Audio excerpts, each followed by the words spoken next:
ke-11 kata beliau sibuk dengan anak dan istri.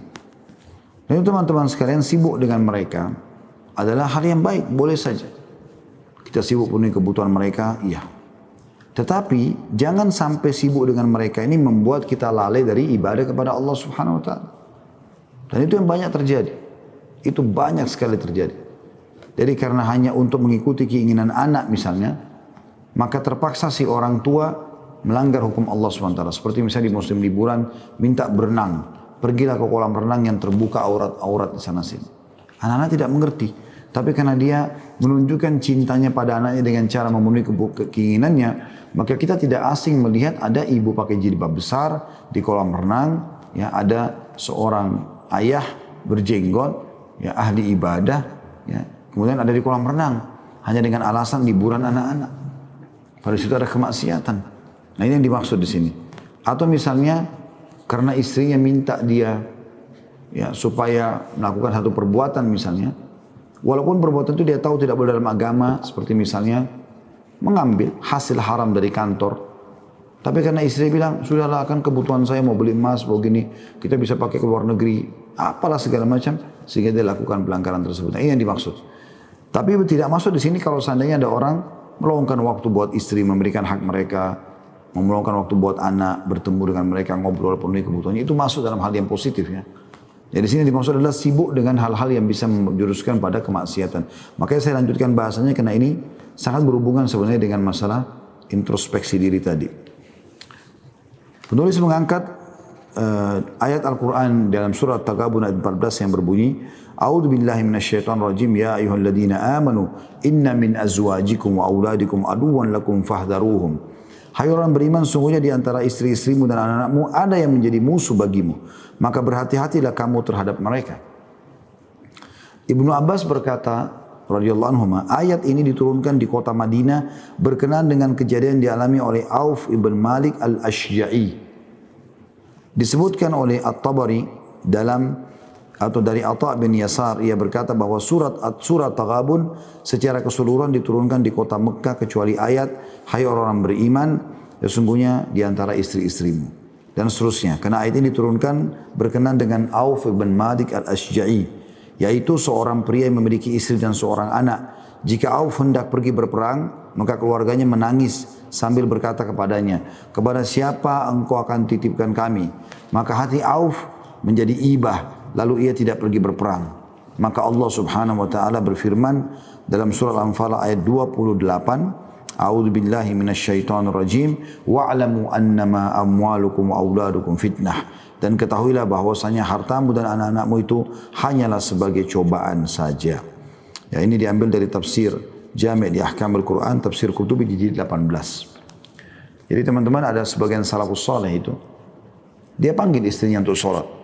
Tapi kalau istrinya tidak bangun sholat malam, dia pun pergi sholat. Ya, dia sholat. Dia tidak mau terlalai dengan istrinya tidur yang tidak mau ikut ibadah. Karena di antara mereka itu sampai sekian tahun sholat malam, istrinya nggak tahu kalau dia sholat malam. Untuk menjaga supaya keikhlasan dia ada gitu. Satu malam istrinya merasa terbangun, lalu dia lihat tidak ada suaminya, atau suaminya lagi sholat.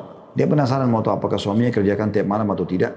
Dalam beberapa hari terus dia kerjakan, dia pura-pura tidur, terus suaminya bangun sholat. Dan setiap malam begitu, dari malam suntuk sampai pagi. Maka setelah beberapa hari berlalu, dia mengatakan, wahai suamiku, aku berapa malam ini memastikan melihat kamu tidak pernah tidur malam hari. Cuma tidur berapa saat, berapa menit kalau kita sekarang. Lalu bangun sholat malam. Ya, tidakkah kau kasihan pada dirimu sendiri? Apa jawaban dia? Istirahat, tidurlah. Sesungguhnya apa yang aku lakukan ini untuk kebaikanku dan kebaikanmu juga. Artinya kalau aku nanti selamat di akhirat, kau pun akan ikut selamat. Ya.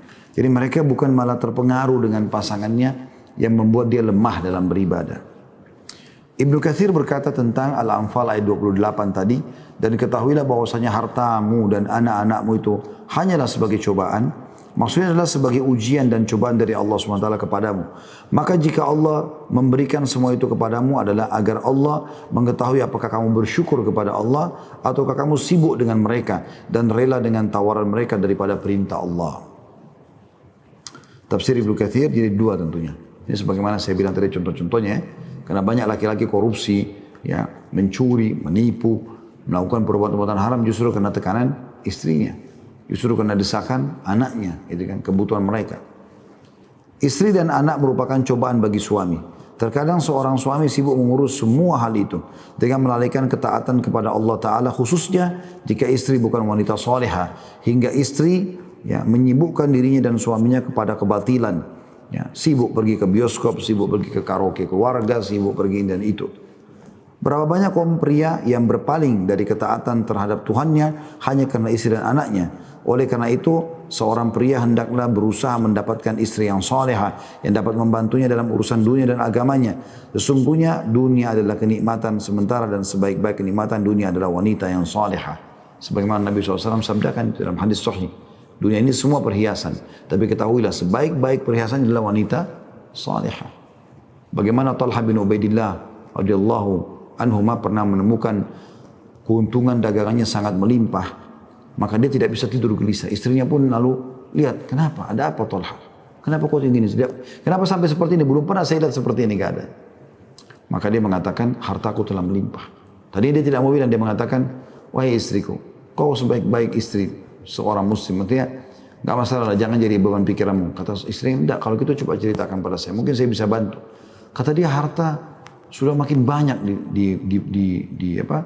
di gudang saya, lagi banyak hartanya. Saya takut nanti Allah hisapin. Lalu kata istrinya apa yang saleh? Untuk apa jadi beban pikiran? Bagi-bagiin aja supaya nggak ada beban. Sedekahkan. Jadi bukan malah dia bilang, kalau gitu berikan kepada saya beri kebutuhan saya, enggak. Maka dia pun sama istrinya semalam suntuk gak tidur, bungkusin uang-uang itu dibagikan kepada fakir miskin malam itu. Tidak tiba subuh hari, kecuali sudah habis semuanya. Pria yang lurus mengetahui bagaimana mendidik istri dan anak-anaknya dengan pendidikan yang baik yang dapat membahagiakan hatinya. Akan tetapi tidak sedikit kaum pria yang tidak mengetahui bagaimana pendidikan yang baik dan bahkan mengabaikan hal itu. Lalu sebagai akibat mereka mengalami kegagalan dan kerugian. Dan hal ini banyak menyita waktu, pemikiran dan kesedihan sang suami atas kondisi dan keadaannya. Serta kepasrahan kepada cinta istri, sekalipun harus mengorbankan agamanya, bahkan mungkin hilangnya makna kaum laki-laki adalah pemimpin bagi kaum wanita. Sungguh sangat hinalah dalam pandangan mata seseorang yang bersifat istiqomah atau konsisten berjalan dengan mengendarai mobilnya di jalan raya bersama istri di sampingnya yang telah melepaskan jilbab, serta membiarkan istrinya menjadi pusat perhatian pria asing dengan menggunakan perhiasan murahan. Bukankah hal itu merupakan kelemahan? Tanda tanya. Ketahuilah bahwa yang demikian itu adalah fitnah dan kelemahan. Dan tidak diragukan lagi bahwa hal itu memberikan dampak buruk terhadap sikap konsistensi seseorang. Karena hal semacam itu bertentangan dengan keistiqomahan yang hendak ia jalani. Syekhul Islam Ibnu Taimiyah berkata rahimahullah, jika hati seorang pria tertambat pada seorang wanita walaupun wanita itu adalah halal baginya dalam kurung istrinya, maka hati pria itu akan menjadi tawanan bagi wanita itu. Saat itu wanita menguasai diri suami dan dapat berbuat sekehendaknya. Sementara pada hakikatnya pria adalah tuannya, karena pria adalah suaminya. Adapun anak, maka cukup dengan apa yang disabdakan Rasulullah SAW, al-waladu mahzanatun majbadatun majhalatun mabkhalatun. Artinya anak dapat membuat seseorang menjadi sedih berlebihan, takut berlebihan, bodoh berlebihan, dan pelit. Jadi ini hadis Nabi SAW luar biasa. Hadis ini diriwayatkan oleh Albani dalam Sahihul Jami', ya, atau disahihkan oleh beliau. Orang yang di atas tidak berarti hanya meninggalkan pernikahan. Orang yang di atas tidak berarti harus meninggalkan pernikahan dan tidak punya anak. Melainkan maksudnya adalah bersikap waspada terhadap semua itu agar tidak tergelincir pada perbuatan yang haram. Dan sudah kita berikan tadi tentunya contoh-contoh ya tentang masalah pelanggaran-pelanggaran yang terjadi.